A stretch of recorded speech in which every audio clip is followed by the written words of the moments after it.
जय बाबा बर्फानी, भूखे कौन प्यासे को पानी।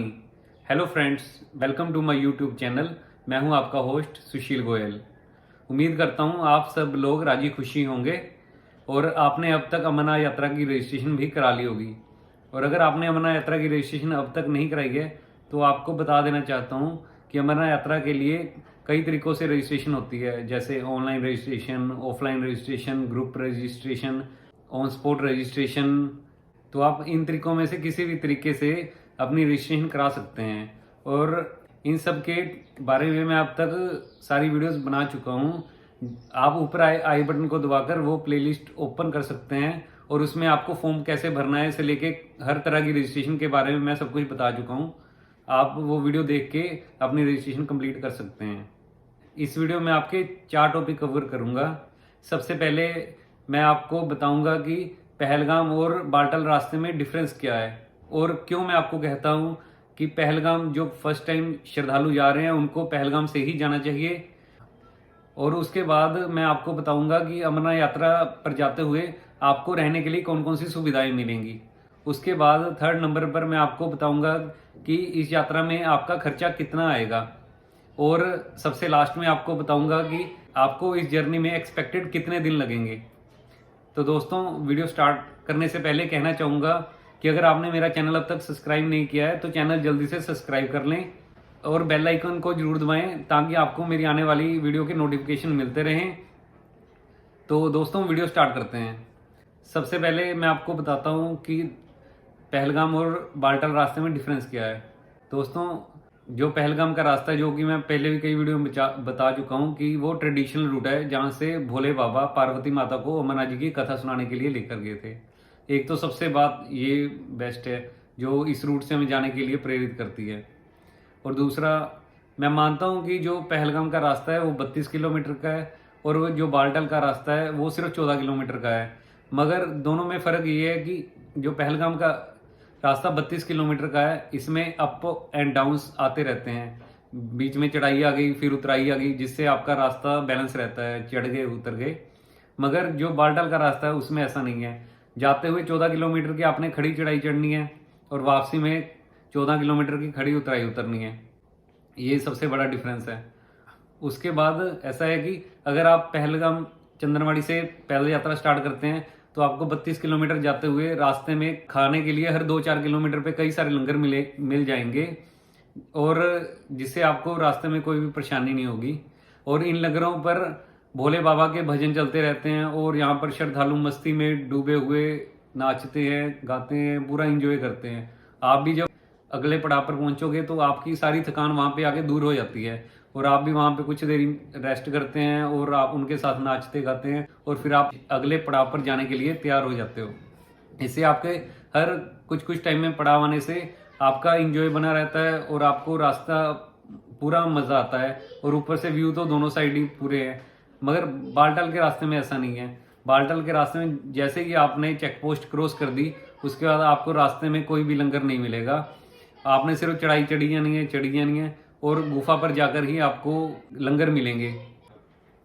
और उसके बाद बालटाल का रास्ता काफ़ी छोटा है जबकि पहलगाम का रास्ता काफ़ी बड़ा है।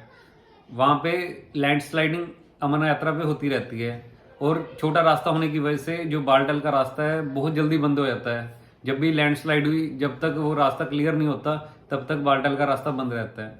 मगर पहलगाम के रास्ते में ऐसा नहीं होता क्योंकि पहलगाम का रास्ता काफ़ी बड़ा है तो लैंडस्लाइड हो भी जाती है तो उसका रास्ता साथ वाले रास्ते से जाने दिया जाता है और पहलगाम की साइड से यात्रा बहुत कम रुकती है। उसके बाद बारिश भी अमरनाथ यात्रा में होती रहती है। बारिश हो गई, बर्फ हो गई, ये नॉर्मल है। तो जब बारिश बर्फ होती है तो बालटाल के रास्ते पे बहुत ही ज़्यादा तिलसन हो जाती है जिससे चलने में वहाँ पे दिक्कत आती है और रास्ता छोटा होने की वजह से हमेशा डर बना रहता है हमारे दिमाग में। मगर पहलगाम के रास्ते में ऐसा नहीं होता। काफ़ी बड़ा रास्ता होने की वजह से वहाँ पे चलने में इतनी दिक्कत नहीं आती। और पहलगाम के रास्ते पर आपको कुछ समय के बाद जो पड़ाव आते हैं तब आपको रहने के लिए भी वहाँ पे मिल जाएगा। मगर बालटाल के रास्ते पे जब आपने चढ़ाई स्टार्ट कर दी तो आपको गुफा पे ही रहने को मिलेगा। रास्ते में आपको कहीं पर रहने की कोई सुविधा नहीं मिलेगी क्योंकि बालटाल के रास्ते में आपको उतना मज़ा नहीं आएगा जो पहलगाम के रास्ते में आएगा। पहलगाम के स्टार्टिंग से एंड तक आपको पूरा मज़ा आएगा। जब भोले बाबा के दर्शन करोगे तो आपको ऐसे लगेगा कि हमारी यात्रा सफल हो गई है, मैं बार बार आऊँगा। मगर बालटाल के रास्ते में आपको रास्ते में इतना मज़ा नहीं आएगा, गुफा में पहुँच के तो सबको मज़ा आता ही आता है, क्योंकि वहाँ पे जो भोले बाबा के दर्शन होते हैं उसे करके हमें ऐसे लगता है कि हमने दुनिया में सब कुछ पा लिया है। इसलिए दोस्तों यही मेरे हिसाब से दोनों रूट्स के बीच में डिफरेंस है, जिसकी वजह से मैं बोलता हूँ आप अगर फर्स्ट टाइम जा रहे हैं तो आप जाते हुए पहलगाम चंद्रवाड़ी से जाएं और वापसी में बालटाल से उतर जाएं, जिससे आपका एक दिन बच जाएगा वापसी में उतरने से। मगर जो आप रास्ते का असली मज़ा है पहलगाम की साइड से आएगा, वो आप पूरा एंजॉय कर पाओगे। तो ये तो हो गई पहला टॉपिक। और अब मैं आपको बताता हूँ वहाँ पे रहने के लिए आपको क्या क्या सुविधाएं मिलेंगी। तो दोस्तों जैसा उत्तराखंड चारधाम यात्रा हरिद्वार से स्टार्ट होती है, वैसे ही अमरनाथ की यात्रा जम्मू से स्टार्ट होती है। जम्मू में भगवती नगर कैंप है, वहाँ से यात्रा स्टार्ट होती है। वहाँ पे रहने के लिए कैंप बने हुए हैं, आपकी मर्जी है, अगर आप वहाँ पे रहना चाहें तो उन कैंपों में रह सकते हैं। मगर आपको कैंपों में रहना नहीं पसंद है तो जम्मू में बहुत सारे होटल हैं, आप किसी भी होटल में जाकर रह सकते हो, आपको रहने की वहाँ पे कोई दिक्कत नहीं आएगी। उसके बाद अगले दिन आप पहलगाम या बालटाल पहुँचोगे। पहलगाम में भी कैंप बने हुए हैं, आप यहाँ भी पहलगाम में भी टेंट्स में नहीं रहना चाहते तो वहाँ भी आपको होटल की बहुत सारी फैसिलिटी मिल जाएगी, जहाँ मर्जी आप रह सकते हैं। मगर यात्रा में भीड़ ज़्यादा होने की वजह से इनके रेट उस टाइम ज़्यादा रहते हैं। और बालटाल में भी ऐसा ही है, बालटाल में भी आपको रहने के लिए टेंट्स मिल जाएंगे, आप वहाँ पे रह सकते हैं। तो उसके बाद अगर जब आपने पैदल यात्रा स्टार्ट कर दी पहलगाम से, तो आपको रास्ते में सिर्फ टेंट्स ही मिलेंगे, आपको उसके अलावा होटल वगैरह कुछ नहीं मिलेंगे, आपको रास्ते में टेंट में ही रहना पड़ेगा। तो ये तो बात हो गई अपनी रहने के लिए आपको क्या क्या सुविधाएं मिलेगी। अब इसके अगले टॉपिक में आपको मैं बताता हूँ अब वहाँ पे खर्चा कितना आएगा, कॉस्ट, जो कि सबसे इम्पोर्टेंट पार्ट होता है किसी भी जर्नी का। अगर हमें पता होगा हमारा खर्चा कितना होगा, हम उसके हिसाब से ही चलते हैं। तो मैंने एक एक्सपेक्टेड कॉस्ट बनाई है, जो कि जम्मू से अमरनाथ यात्रा करने के बाद वापस जम्मू तक की कॉस्ट है। वो एक्सपेक्टेड है कि इतनी आनी चाहिए एवरेज पर्सन की, वो कम या ज़्यादा हो सकती है। तो सबसे पहले आप भगवती नगर कैंप से लगा लीजिए, जो कि जम्मू में है। भगवती नगर कैंप में रहने के लिए आपको एसी और नॉन एसी कमरे मिल जाते हैं, जो कि 20, 30, 50 रुपए के ही होते हैं। आप उसका 100 रुपये मान लीजिए। खाना वहाँ पे भी आपको लंगर ही मिलेगा, इसलिए आपका खाने का वहाँ भी कोई खर्चा नहीं होगा। और उसके बाद अगर आप बस से जा रहे हैं, आप पहले मैं आपको बस का बता रहा हूँ, बाद में टैक्सी और कार का भी बता दूंगा। आप सपोज कीजिए बस पे जा रहे हैं तो बस की टिकट पहलगाम के लिए 500 से 700 रुपये है, और आप एवरेज इसकी 600 रुपये मान लीजिए। आप 600 रुपये में पहुंच गए पहलगाम, और पहलगाम आप फिर टेंट में रहते हो। टेंट का पर पर्सन का रेट होता है, श्राइन बोर्ड हर साल नए रेट रखता है टेंट्स के लिए, और वही रेट होते हैं। मगर लोगों को पता नहीं होता रेट कहाँ लिखे हुए हैं, इसलिए टेंट वाले अपनी मर्जी से आपसे पैसे वसूलने की कोशिश करते हैं। तो आप वहाँ चेक कर सकते हैं इस साल के क्या रेट्स हैं। जो मैं आपको एवरेज बताता हूँ, 100 से 250 रुपये के बीच में एक पर पर्सन का रेट होता है। तो आप एवरेज 150 रुपये लगा लीजिए। मगर वो आपसे ज़्यादा मांगते हैं तो आप बार्गेनिंग भी कर सकते हैं, आप ज़्यादा से ज़्यादा वहाँ पे बार्गेनिंग कीजिए, और वहाँ पे इस साल के रेट क्या है वो पता कीजिए, जिससे आपको कोई दिक्कत ना आए और कम से कम रेट में आपको वहाँ पे टेंट मिल जाए। हम 150 रुपये एवरेज मान लेते हैं कि हमें 150 रुपये पर पर्सन का वहाँ पे टेंट मिल गया है। वहाँ पे खाना पीना तो बिल्कुल फ्री है, क्योंकि वहाँ भी कई लंगर हैं। तो आपके सिर्फ रात को 150 रुपये ही लगेंगे रहने के। तो उसके बाद आप अगले दिन उठोगे तो अगले दिन हमने जाना है चंदनवाड़ी, जो कि पहलगाम से 16 किलोमीटर दूर है। तो उसके लिए आपको लोकल टैक्सी या लोकल बस में ही जा सकते हो, आप पैदल भी जा सकते हो। कई श्रद्धालु पहलगाम से चंदनवाड़ी तक पैदल ही यात्रा करते हैं, मगर ज़्यादातर लोग वहाँ पे प्राइवेट टैक्सी या प्राइवेट बस में ही जाना पसंद करते हैं, जिसका किराया 100 रुपये से 200 रुपये के बीच में होता है। आप इसकी 150 रुपये एवरेज मान लीजिए। और फिर हम चंदनवाड़ी पहुँच गए, वहाँ भी आपको लंगर मिलेंगे, लंगर आपको पूरे रास्ते में मिलेंगे, इसलिए आप ये मान लीजिए खाना पीना हमारा बिल्कुल फ्री है। और चंदनवाड़ी से जैसे हमने पैदल यात्रा स्टार्ट की, तो 3 ऑप्शन होते हैं हमारे पास यात्रा करने के। एक तो पैदल, जो सबसे बेस्ट है और सबसे आपका कम खर्चा पैदल यात्रा में ही होगा। और उसके बाद घोड़े के चार्जेस भी हर साल चेंज होते हैं, जो कि श्राइन बोर्ड उसकी भी वहाँ पे लिस्ट लगाता है, मगर लोगों को पता नहीं होता लिस्ट का, इसलिए घोड़े वाले यहाँ पे भी लोगों से बहुत ज़्यादा पैसे मांगते हैं। जिनको तो रेट पता है उनके साथ तो वो उस रेट से, या अगर आप बार्गेनिंग करोगे तो उससे भी कम रेट पे आपको ले जाएंगे। मगर आप बार्गेनिंग नहीं करोगे या आपको रेट नहीं पता होगे तो वो मुंह मांगे रेट आपसे मांगेंगे। आपने इसलिए जब भी घोड़े अगर करने हैं तो उनसे ज़्यादा से ज़्यादा बार्गेनिंग कीजिए।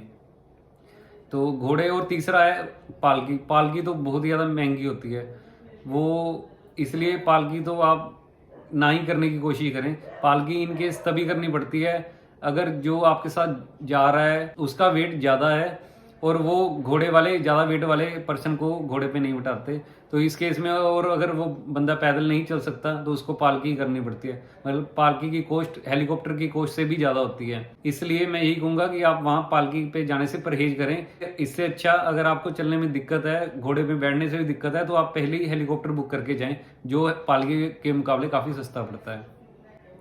और हमने पैदल यात्रा स्टार्ट कर दी। घोड़े के बारे में आपको बता दूंगा, घोड़े में आप जितने किलोमीटर का घोड़ा करोगे के हिसाब से आप पैसे लगेंगे, कम भी हो सकते हैं, ज़्यादा भी हो सकते हैं, कितना किलोमीटर का करते हो। इसलिए घोड़े के चार्जेस भी मैं अपने जो आपके लिए बजट बनाया उसमें काउंट नहीं करूँगा। तो उसके बाद हम पैदल चलते हैं। मैक्सिमम लोग शेषनाग झील पर रहना पसंद करते हैं और काफ़ी सारे लोग आगे भी निकल जाते हैं पोषपत्री के लिए। आपको बताना चाहूँगा, पोषपत्री पर रहना 100% फ्री है, वहाँ पे कोई खर्चा नहीं है। और मैक्सिमम लोग मगर शेषनाग झील पर रहते हैं तो उसके भी आप टेंट की एवरेज लगा लीजिए 150 रुपये पर पर्सन। तो 150 रुपये ये ऐड हो गया। अगले दिन फिर से हमने यात्रा स्टार्ट करनी है, तो अगले दिन मैक्सिमम लोग पंचतरनी रहना पसंद करते हैं। पंचतरनी जो कि शेषनाग झील से आगे 14 किलोमीटर के करीब है। तो पंचतरनी पहुँच के आपने वहाँ रहना है, तो आपको वहाँ भी आप 150 रुपये आप अपने रहने की एवरेज मान लीजिए। और अगले दिन आपकी मर्जी है, आप गुफा पे दर्शन करके वापस बालटाल से उतरना चाहते हो कि आप वहीं पे गुफा पे ही स्टे करना चाहते हो। अगर आप गुफा पे स्टे करते हो तो आपको 150 रुपये उसमें और ऐड कर लीजिए, मगर मैं यही मान के चलूँगा कि आप दर्शन करने के बाद बालटाल से नीचे उतर जाओगे। अगर आप बालटाल से नीचे उतर जाते हैं तो बालटाल का भी आप 150 रुपये टेंट का रेट लगा लीजिए। तो ये भी हो गया। और उसके बाद अगर वहाँ से आप बस करके जम्मू तक जाते हो तो आपका 800 से 900 रुपये के बीच में बस का होता है, आप 900 रुपये मान लीजिए। इतने में आपके सबके टोटल कर लेते हैं तो 2350 के करीब बनते हैं। मतलब आप 2000 से 2500 रुपये के बीच में भी अप डाउन कर सकते हैं अगर आप मेरे हिसाब से चलेंगे तो। मगर अगर आप इसमें घोड़ा इंक्लूड करते हो या फिर आप कुछ रास्ते में सामान खरीदते हो, जैसे पानी की बोतल खरीदते हो या फिर स्टिक खरीदते हो चलने के लिए, रेनकोट लेते हो, कुछ भी लेते हो, वो खर्चा इससे अलग रहेगा। और इसके बाद अब हम टैक्सी की बात कर लेते हैं। अगर हम पहलगाम जाएंगे तो हमारा पहलगाम जाने का टैक्सी का 5000 से 7000 रुपये के बीच में लगेगा। और अगर हम वहाँ से बालटाल की ओर जाते हैं तो बालटाल का 8 से 9000 रुपये हमारा टैक्सी का लगेगा। तो इसी हिसाब से हमारा एवरेज कॉस्ट उस हिसाब से बढ़ जाएगी। और वही अगर हम अपनी कार में जाते हैं तो डिपेंड करता है हम कौन सी कार में जा रहे हैं, पेट्रोल, डीजल, या छोटी गाड़ी है, बड़ी गाड़ी है, उस हिसाब से अपना एक साइड का 2000 से 5000 रुपये के बीच में तेल लगेगा। तो दोस्तों इसी प्रकार आपकी कॉस्ट बन जाएगी, जो कि मैं मान के चलता हूँ कि किसी पर्सन की 2000 से 10,000 के बीच में एवरेज कॉस्ट आती है। और एक और तरीका होता है जाने का जो सबसे चीप एंड बेस्ट होता है, क्योंकि मैं जितनी बार भी अमरनाथ यात्रा पे गया हूँ उसी तरीके से गया हूँ, जो कि है 2 व्हीलर जर्नी। मैं खुद स्कूटर से 6 बार अमरनाथ गया हूँ और मेरे सभी ट्रिप बहुत ज़्यादा सस्ते रहे हैं और सब में बहुत ही ज़्यादा मज़ा आया है। और मैं आपको यही बताना चाहूँगा, अगर आपका बजट काफ़ी कम है मगर आप अमरनाथ जी यात्रा करना चाहते हैं तो बहुत सारे लंगर वाले आपको फ्री में रहने की फैसिलिटी प्रोवाइड करते हैं, मगर ये सभी लंगर वाले फ्री में रहने को नहीं देते। कुछ लंगर वाले हैं, जैसे मैं आपको एक का एग्जांपल देता हूँ। पंचतरनी में है लंगर, लुधियाना वालों का लंगर, वो फ्री में रहने की फैसिलिटी देते हैं। और जो पोषपत्री है वो तो 100% फ्री ही है, मगर काफ़ी सारे लंगर फ्री में रहने को नहीं देते। तो इसलिए कहना चाहूँगा, अगर आप समर्थ हैं तो आप टेंट में जाकर रहें, और अगर आपका बजट काफ़ी कम है तो आप इन लंगर वालों से बात कर सकते हैं और आपको पता लग जाएगा जो लंगर वाले आपको फ्री में रख सकते हैं वो आपको रहने की जगह दे देंगे। मगर दोस्तों ये ध्यान रखिएगा, अगर आप पहलगाम से गए हैं और आप अपनी गाड़ी या अपना सामान पहलगाम में छोड़ के गए हैं तो आपको वापसी में पहलगाम ही आना पड़ेगा। अगर आप बालटाल से उतर जाते हो तो फिर आपको सामान लेने के लिए अनंतनाग होते हुए वापस पहलगाम आना पड़ेगा। इससे अच्छा यही रहेगा, अगर आप अपनी गाड़ी या सामान पहलगाम छोड़ के गए हो तो बाबा भोलेनाथ के दर्शन करने के बाद वापस उसी रूट से पहलगाम आ जाइए, और उसके बाद आपकी मर्जी है, जम्मू जा सकते हैं या कहीं और घूमने जाना तो वहाँ भी जा सकते हैं। तो यह तीसरा टॉपिक क्लियर हो गया। और अब चौथा और लास्ट टॉपिक जिसके बारे में अब बात करता हूँ वो है कितना टाइम चाहिए अमरनाथ यात्रा करने के लिए। ये मैं आपको सच बताऊं तो अमरनाथ यात्रा करने के लिए टाइम भोले बाबा ही बता सकते हैं, क्योंकि हम आते अपनी मर्जी से हैं और वापस भोलेनाथ की मर्जी से आते हैं। जब भी हम चलते हैं तो कभी भी हमें रास्ते में रोक सकते हैं, क्योंकि वहाँ पे किसी ना किसी कारण से बहुत कभी बारिश हो जाती है, कभी बहुत ज़्यादा बर्फ हो जाती है, जिसकी वजह से रास्ते बंद कर देते हैं। इसलिए वो प्रोडिक्शन तो हम नहीं कर सकते कि हम कितने दिन में आने जाने का कर सकते हैं, पर तब भी आपको मैक्सिमम डेज बताता हूँ 10 दिन, इससे ज़्यादा तो नहीं होते। और कम से कम मैं आपको बताता हूँ, अगर आपको रास्ते में कोई प्रॉब्लम नहीं आती तो कम से कम आप जैसे सपोज कीजिए जम्मू से स्टार्ट करते हैं, जम्मू से पहलगाम एक दिन, पहलगाम से आप अगर शेषनाग झील रहते हैं तो शेषनाग झील का दूसरा दिन, और शेषनाग झील से पंचतरनी तीसरा दिन। पंचतरनी से अगर आप बालटाल उतर जाते हो तो चौथे दिन बालटाल उतर जाओगे। 5वें दिन आपने जम्मू पहुंच गए। 5 दिन में आपकी ये यात्रा कंप्लीट है। और अगर आप वही बालटाल से जाते हैं, एक दिन में आप बालटाल पहुंच जाएंगे। बालटाल से आप सेम डे भोले बाबा के दर्शन कर लेंगे। तो तीसरे दिन आप गुफा से उतर कर और आप सेम डे भी जम्मू पहुंच सकते हैं। अगर आप सुबह वहां से 6-7 बजे भोले बाबा के दर्शन करके 12 बजे तक बालटाल पहुंच जाते हैं तो सेम डे आप जम्मू भी जा सकते हैं। तो इसमें आप 3 दिन में भी बालटाल से अप डाउन कर सकते हैं। उम्मीद करता हूँ आपको मैंने ये सारे 4 टॉपिक क्लियर कर दिए हैं, मगर फिर भी अगर आपका कोई क्वेश्चन है जो मैं इस वीडियो में बताना भूल गया हूँ तो आप मुझे कमेंट बॉक्स में कमेंट करके पूछ सकते हैं, मैं आपको उसका जवाब दे दूंगा। और अगर आपको मेरी वीडियो देखने से कोई फायदा हो रहा है तो उसका भी आप कमेंट बॉक्स में ज़रूर बताएं, ताकि हमें भी पता लगे कि हमारी वीडियो देखे लोगों को फ़ायदा हो रहा है। और जैसे कि मैंने पहले भी कहा था, जल्दी से हमारा चैनल सब्सक्राइब कर दें और वीडियो पूरी देखें, ताकि आपको कोई भी जानकारी मिलने से रह ना जाए। तो दोस्तों, यहाँ पे अपनी वीडियो ख़त्म करता हूँ और जाने से पहले कहना चाहूँगा, मेरे घर भोले बाबा की कृपा से बेबी बॉय ने जन्म लिया है। उसके घर आने पर मैंने वेलकम बेबी बॉय नाम की वीडियो बनाई थी, जो आप ऊपर आए आई बटन को दबाकर वो वीडियो देख सकते हैं। जरूर देखिएगा, आपको बहुत मज़ा आएगा। तो यहाँ पे वीडियो दोस्तों मेरी ख़त्म होती है। Thanks for watching the video. जय भोले बाबा की।